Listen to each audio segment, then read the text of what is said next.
All right, so I have spoken of my soon-to-be wife, who I will be marrying September 30th in a few videos, and this is Nikki, who I will be marrying, the mother to my child. For the last day or two, I've had a message that I felt like I needed to get out, um, but I didn't want to get out. But as a lot of you know, when God wants you to do something, you're supposed to just do it. And this is a two-part message, even though a lot of it may come across as a one-part message. This is a message about the path that I decided to walk down when I ran from God about 12 years ago. 12 and a half. She'll remember better than me. But it's also about, I still hear a lot of people discussing their marriages and their wives. And there's this strong sense that the Bible, speaking of a submissive woman, means that a man is just absolutely in charge. Where he says do and a woman's supposed to jump and say how high. It seems to forget that the two become one. So this morning, I said I will not rehearse. I still don't, but I did go to the back. Because like I told you all, I've been out of the Bible for a very long time, and the calling was too strong for me to wait to get into this. But I looked for some verses on wives in the back, and the one that I felt compelled to go to immediately was fitting. So I'm going to read the verse, and then I'm going to get into some personal details, and I would hope that members of the church, whether it be this church or other churches, would withhold their judgment to be understanding that everyone has a path to go down, and that when people run from God, they tend to find themselves in a place where they hopefully just develop some experiences that will make them stronger when they return. So without further ado, as I've told some people, but if you haven't seen my videos, New International Version, we are going to be reading 1 Peter chapter 3. And it says, "Wives, in the same way be submissive to your husband, so that if any of them do not believe the word, they may be won over without words by the behavior of their wives. When they see the purity and reverence of your lives, your beauty should not come from outward adornment such as braided hair and the wearing of gold jewelry and fine clothes. Instead, it should be that of your inner self, the unfading beauty of a gentle and quiet spirit, which is of great worth in God's sight. For this is the way the holy women of the past, who put their hope in God, used to make themselves beautiful. They were submissive to their own husbands, like Sarah, who obeyed Abraham and called him her master. You are her daughters if you do what is right and do not give way to fear. Husbands, in the same way, be considerate as you live with your wives, and treat them with respect as the weaker partner, and as the heirs with you of the gracious gift of life, so that nothing will hinder your prayers." I have a Doberman puppy that doesn't like when I do anything that doesn't involve him. So excuse the somewhat frequent interruptions. What? Okay. So, I am going to start by saying that I believe, and I hope that most of you would believe, that God has your wife picked out for you before you're born. So, while we have not been married as of yet, I would still say Nikki is my wife. She is the one I knew from the day I saw her was the person I needed to marry, that I was meant to marry, and that I wanted to marry. I never had a doubt. There were difficulties that arose that led to us not staying together all those years ago. I completely broke. I felt like God had promised her to me, and we had a child, and when certain circumstances that, for part of it, I'm not going to get into, because it is not my place to tell the testimony, led to us not being together, it tore my faith. And I walked away as far as I could. I ended up deciding not only to lose my faith and become an atheist, I decided to fall into the temptation of some of the pressure of the world around me, and I did live as a transgender individual for the last 12 to 13 years. I wanted to be as far away from God as I could be, and I'm not saying that transgender people cannot find God, and I would believe that it would be wrong for anyone to say that they could truly judge a heart that way, because the Bible tells us not to judge the heart.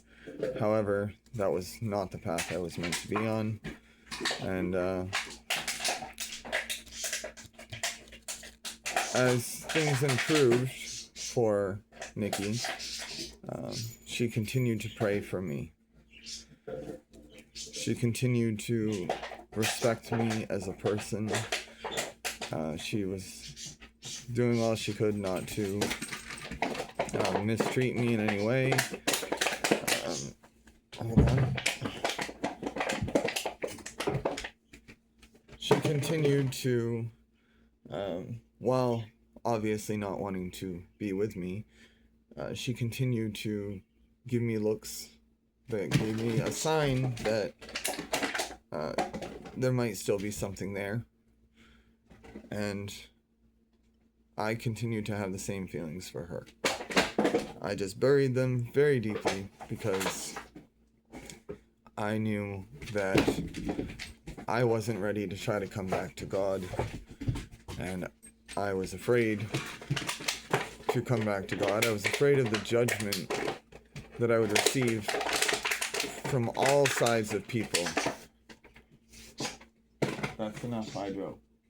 I'm throwing it out there so you can play with it out there. So my human fear was overpowering me. And when the opportunity came for me to finally speak with her without anyone else around, except for our son, actually,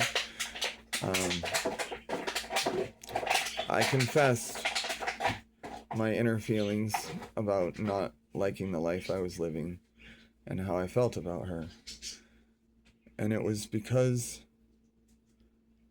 throughout this time, I could see that me not believing the word, I was clearly being won over without words, but due to her behavior. I am back on the path of following God and looking for the light and seeing the light at the end of the tunnel that says that peace can be here and that God's promises can be kept at a time even when it's not when you expect it, because of her behavior, because of her faith, because she never stopped believing in God. She never stopped praying, and she never stopped loving me. So, we obsess in this culture lately on attacking people who might be walking down paths that aren't meant for them.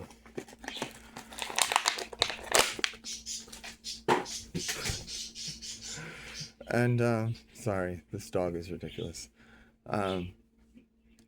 We shouldn't. Because I can tell you, during those years, my experiences showed me that when people attacked me, especially when I was attacked by the scripture that I was already running from, instead of being given messages of love, I ran further and harder and faster away from God. Because while people should not have the power to override what's best, we know that people are influenced by people. And when you use this book to, instead of spread the message of love like Jesus would do, but you spread the message of hate and anger and use it to insult and degrade people, you push them further away and you cause a lot more suffering. And for some, you may cause an eternal suffering. I do feel God will keep you accountable for using His word to actually lead people straight to the fiery pits of hell. But I also believe God is going to have something to say to the men out there who think head of household and wife submit to your husband simply means wife do as you're told and get in the kitchen and make me a sandwich, like some people like to say. We were watching the movie My Big Fat Greek Wedding, and the quote that Nikki keeps saying was in it, and I didn't even realize it. But some of you have seen this movie. If you haven't, in it, the father is a Greek man who likes to brag, I'm the head of the household, I'm the head of the household. And his daughter is kind of afraid to go live her own life for offending her father. The mother points out that she's going to help her daughter find a way on the path that she feels she's supposed to be on. And when the daughter says, but dad's the head of the household, the mother says, the father may be the head, but the woman is the neck, and the neck can turn the head. Well, my responsibility for my son's whole life has been to be his father and the head of the household. At a distance, the neck kept trying to turn my head. I kept fighting. But men, if your wife is trying to guide you somewhere and you're just, I'm head of household, that's prideful, that's arrogant.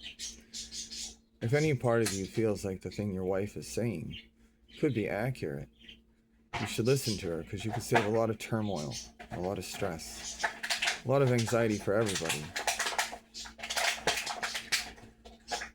See, being head of the household and being the man of the relationship and a man of God doesn't mean you just demand. It doesn't mean you just do. You become one. And the woman is the neck. Because men, let's face it. Some of you may not want to listen to this right now after hearing a little about my past, but you know this is true if you think about it. We struggle with pride. We struggle with arrogance. We're raised up to, you get a cut on your hand, rub some dirt in it, you break your leg, walk it off. You fall off the slide and hit your head, don't cry about it, jump up and jump back on the slide. We're taught to be very arrogant, very self-centered, very, I can do everything and all is in my power. But that teaching isn't even Christ-like. Because nothing is in your power. Nothing is in my power. The only thing that's in our power is the power for us to make our mistakes. And for anybody who might be sitting there with a judgment in their heart against me right now, remember, no thing that anyone does is truly, in the eyes of God, worse than another thing. So if you've ever been blackout drunk, you've ever gotten in an unnecessary rage fight, you've ever broken a law of the land, you've ever screamed hate-filled obscenity at people, or if you're sitting there passing a judgment against me right now because of my unfortunate history, the things I did are no worse than the things you've done or are doing in this moment. I think there's a reason that women tend to be more compassionate to struggling people. And that's because they are the neck. The neck supports the head. So when you look at the submissive statements, it's not just submission, it's support.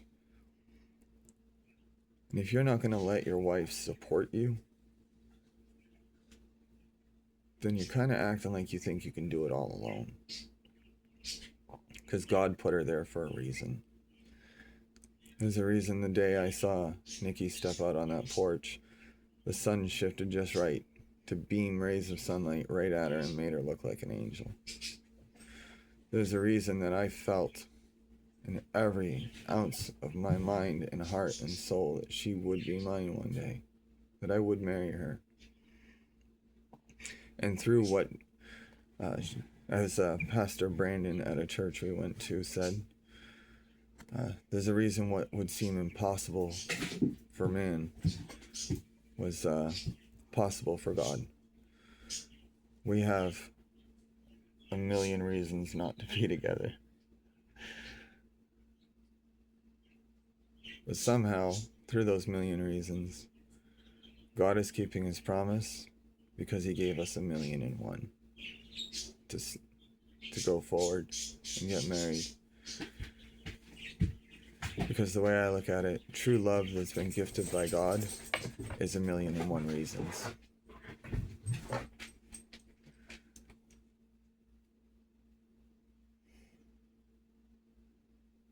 She's cute too. But